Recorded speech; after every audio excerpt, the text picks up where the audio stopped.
It's it's named from a tycoon. He was an oil tycoon and railroad tycoon out of Chicago, Thank you. and they built this as a replica of a home in that Chicago area that was literally called the Lyndhurst. It has 39 rooms. It has 21 bedrooms. It's somewhere near 50,000 square feet. George and Sarah Jocelyn lived there, and they always lived there. But the lot and all that you see right now as we go down the hill was only a small portion of it. It actually extends across 40th Street that we just passed, and down the hill that we just came up, some 6 blocks, all the way over to Cumming Street on the far side. In this area, he had a racetrack, and he had, and that's what both he and his wife loved doing, was riding horses. And while he had the racetrack, he then husbandried other horses and stocked them around the country.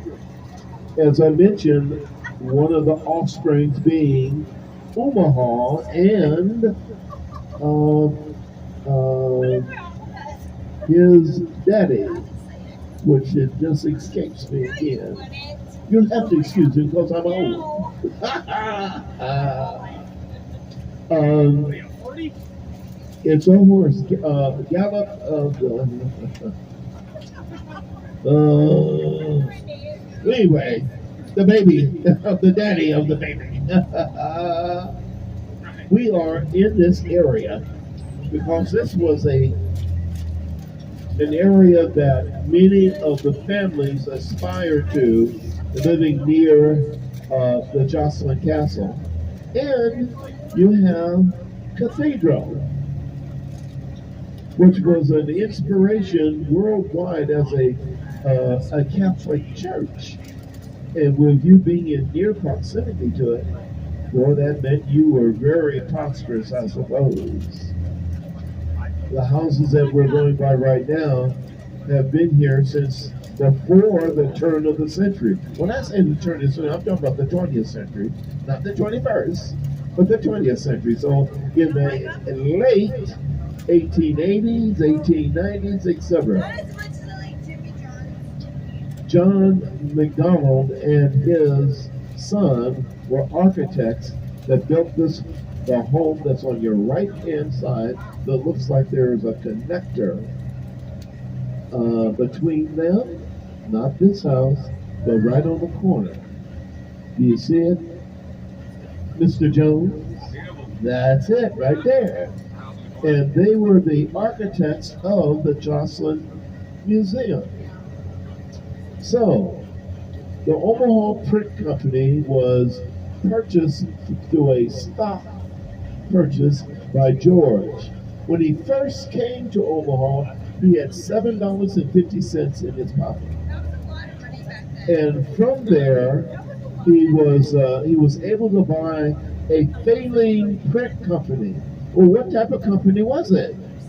Well, the inserts that you see in your newspaper, the Omaha World Herald, was really created by him.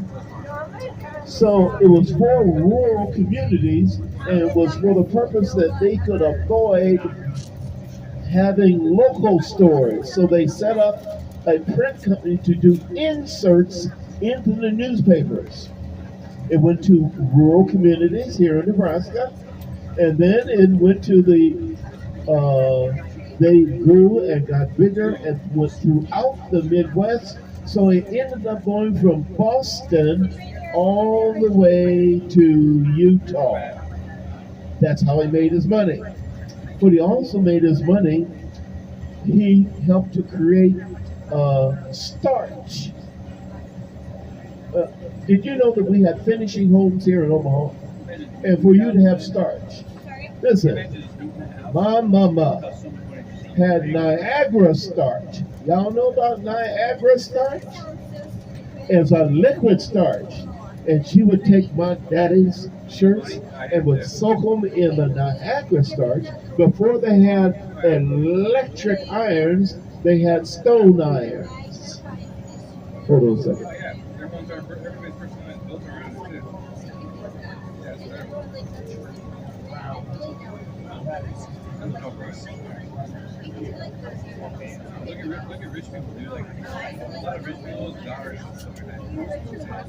Well, they created and patented this starch, and guess who was using the starch nationwide?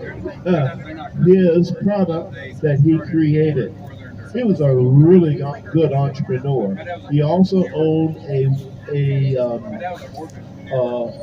a steel works company in downtown Omaha. So, if you wanted to have a porch built in iron, he owned it. And they shipped product and constructed product throughout the Midwest from Chicago to Denver. He was a very prosperous man. As I mentioned, his estate alone was worth $7 million when he died in 1960. And from that money, they had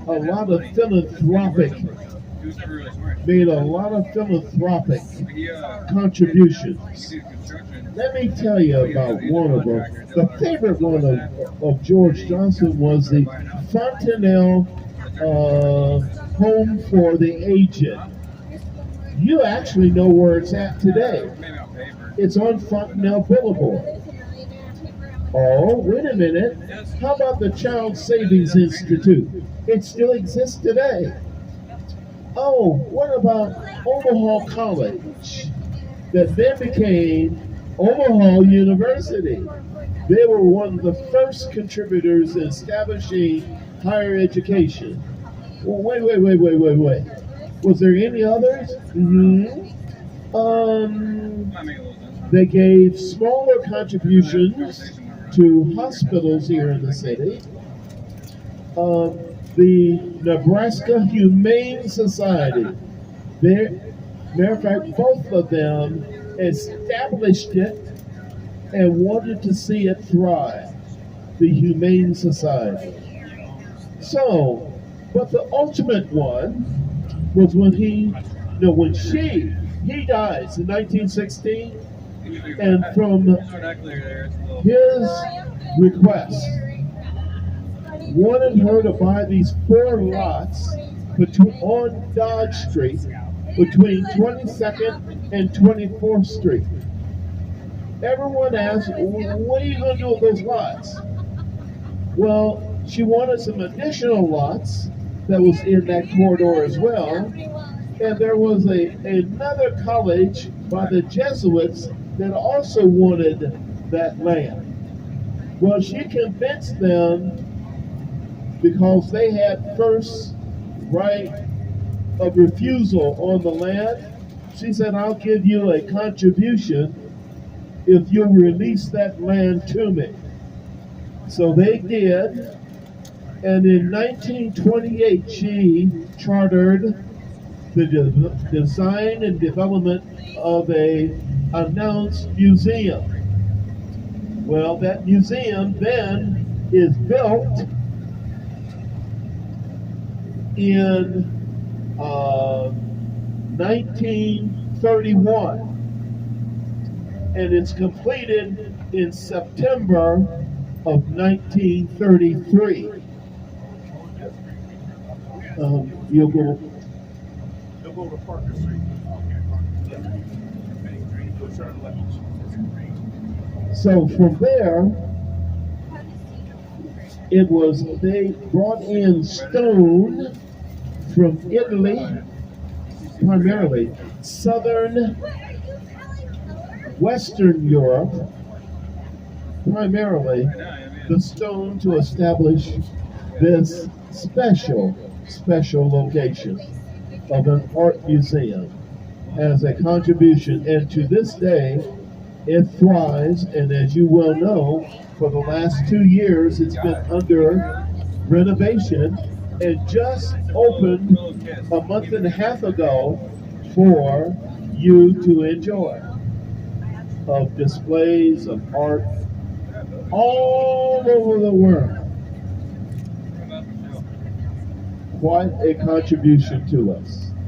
We're now coming up on your right-hand side, a beautiful cemetery that I think that you'll really enjoy, and it's called Prospect Hill. It's the oldest cemetery in the city of Omaha.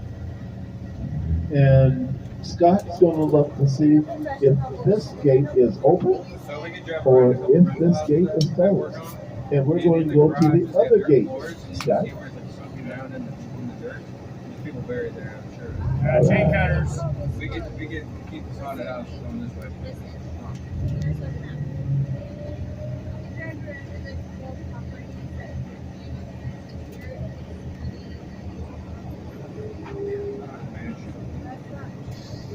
Right there on the front. Thank you.